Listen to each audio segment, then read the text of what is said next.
What's up YouTube, it is Alex here, and this is my goldfish tank after I've done some work to it. So, if you look in my previous videos, the video how to feed your fish cucumber would be a good example of this tank when it was perfectly healthy, but it wasn't looking, you know, aesthetically pleasing. There were loads of plants. I've thrown them in like a whole bucket of Elodea because, or Anacris or whatever it is, because it just overgrew the whole tank, and the goldfish had like barely any space to swim. They were all cramped in like one little corner where there was no plants. So what I've done is I've thinned that out a lot. I've kind of cut it up, replanted it. A lot of it's floated to the top, so there is a bit more than this. But I'll replant that, but I don't want to replant that now because I just got home from work, and at work we use a lot of soap and detergents, and I don't want to put any of that into the tank.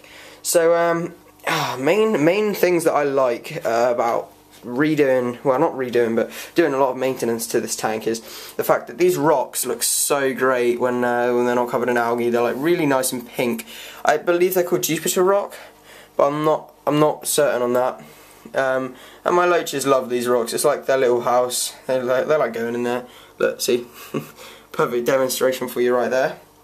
Yeah, it just goes right in there, and they like to hide. Obviously they do have that as well to hide in, but yeah. I've cleaned all the algae off the top of this ornament here, which is nice. And the moss ball, because I had a big moss ball, I split in half, and I sort of weighed it down with bits of gravel, because otherwise it just floats around the tank. So I weighed it down a bit. Braid's is still there, cleaned that off. I just cleaned all the algae off everything, cleaned all the algae off the glass and the back. And I get a build-up of something on those like rubber connectors for the intake and output of my filter. I get like a build-up of like white scum, and again I have a bit of brown algae on the bottom that I've just missed there. But I've cleaned all that off, so that's looking good, and that's all clean, that ornament. Moss balls, I made sure I planted them apart because, you know, didn't want anyone getting the wrong idea. So yeah, everything's doing good. I've replaced carbon in the filter. I haven't replaced the carbon in this tank for like 3 months, and it was going pretty yellow. And I know people are like, oh, you could just use, you know, more biological media and whatever, but I know I have definitely enough biological media in this filter because I have a big sponge which is full of bacteria, and then I have 2 media baskets which are full of Biomax, and then the top basket I've got carbon and Clearmax, which is a nitrate remover, and that's just because these goldfish produce a lot of waste, and it's only a 35 gallon, so I don't want to stunt them at all by high nitrates. So sort of another purpose of this video is because I'm going to be feeding them some bloodworms today, because the last time I fed them was a couple of days ago. And yeah, I'm going to be feeding them some bloodworms, which are just in some sort of lukewarm water there, just to melt them off because they're frozen.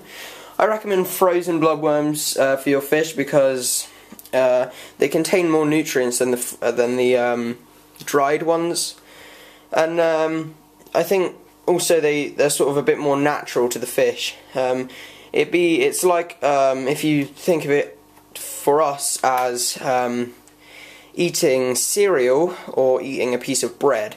The bread is fresh and, you know, as it should be, and then the cereal's, you know, quite dry and, you know, not in its natural state, if you get what I'm saying. But that's probably a really bad example, so I'm just going to get on and feed these fish. But first of all, I just want to get what I actually use, and that is on top of my tropical tank, and it's some tweezers. So what I gotta do is open the lid.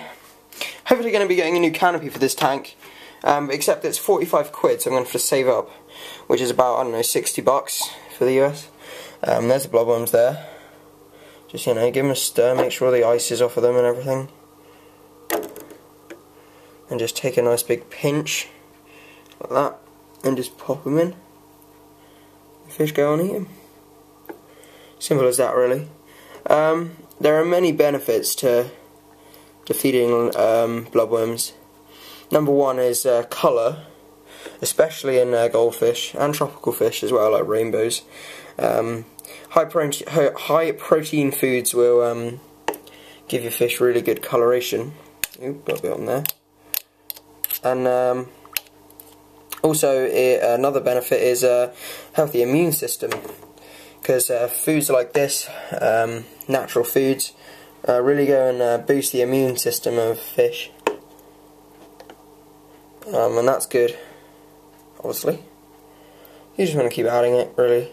I mean, if you have goldfish, just goldfish in a tank, or just tropical fish, then you probably want to add it a bit slower than I'm adding it, but I'm adding it very fast because I actually have loaches, and I need some of it to get to the bottom before the goldfish can actually get it.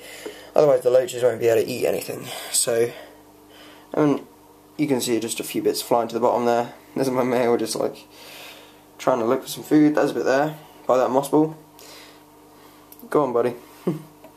Females running around. That's the only disadvantage to keeping bottom feeders with goldfish, is that the goldfish are kind of scavengers, so it's difficult for them to get, for the bottom feeders to get much food with the goldfish around, because the goldfish are just, you know, big and greedy, and the bottom feeders just, you know, aren't that great at finding food before the goldfish. Just on a side note, if you are getting some goldfish and you want something to go with your goldfish, then I'm going to recommend some white cloud or golden cloud mountain minnows. The golden ones are really pretty, actually. Golden ones are really pretty, actually, but yeah, they are.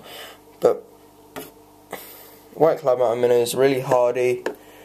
Like temperatures from about 16 degrees Celsius to 24. Well, I do know people that keep them in tropical tanks, but I don't think I would ever do that. I mean, if you keep a cold water fish in a tropical tank, what you're doing is kind of speeding their metabolism up, and they're going to die sooner, basically. So I've only got like a couple bloodworms left, like literally 2, so I'm not going to bother about getting them with my tweezers. Just gonna watch the fish. Goldfish are pretty stupid because there's all that food up there and they're scavenging around the bottom. But now that you can see my goldfish a bit better, you can just tell they're really beautiful fish. And a lot of people say, oh, it's just a goldfish, you know, tropical fish are so much more beautiful. But goldfish is great, especially this one. You know, her or him, I think it's a her. But I noticed some breeding spots on the pectoral fin, so I'm not sure. But I hope it's a her, because he's got the breeding stars on his gills as well, whereas he or she hasn't. But anyway, they're really beautiful. You know, they're colourful, they're bright red. You can get bright orange ones, you can get silver ones. I like red cap orandas. Red cap orandas are basically very light silvery white, and they have a big red cap on the top, which will get really big if you feed them enough good foods. So goldfish are great, you know. They're really good at keeping your tank clean as well, as far as the substrate goes, because they just sift through it. I mean, look, they just go up and pick pieces up and sift through it. And that doesn't mean you have to do gravel siphoning, because you do. Not unless you've got a dirted tank, obviously, then you don't, but if you've got a tank like I do, then you still do. So, yeah. But they have so much personality as well. Especially, well, I wouldn't say especially fancy goldfish. I mean, they kind of uproot plants as well. I would say all goldfish do. Even, you know, comets, shibunkins, commons, all goldfish. They just, you know, they're great. Personality-wise, you know, they learn who you are. The myth about goldfish having a 3-second memory is not true. They have a much longer memory than that, up to 3 months, apparently, because that study was carried out by the University in Plymouth, which is a city nearby me, and they found out that goldfish have up to a 3-month memory. So everyone who thinks it's 3 seconds, it's not. And yeah, goldfish is just generally a great fish, and they're great for starting out keeping fish. If you get the right size tank. If you want to start out keeping fish in a 8-gallon tank, like that little tank that I'm cycling right now, then you probably you don't want to go for well, you definitely don't want to go for goldfish. Fancy or common, you do not want to go for goldfish if you're getting a tank that size. Maybe that size, 35 gallon, but that's a tall tank, and well, it's not a tall tank, it's kind of a square tank. So goldfish needs space, and this tank, which is a 35 long, very long tank, I can't even get it all in, provides a lot of space. And many people would still argue that for two fancy goldfish, this still isn't a big enough space, but you know, I can't have anything more because it'll probably go through the floor, because this is in an upstairs room. Yeah, so anyway, running out of video time now, so thank you very much for watching. Please feel free to like this video, comment and subscribe, and please check out my channel and my other videos.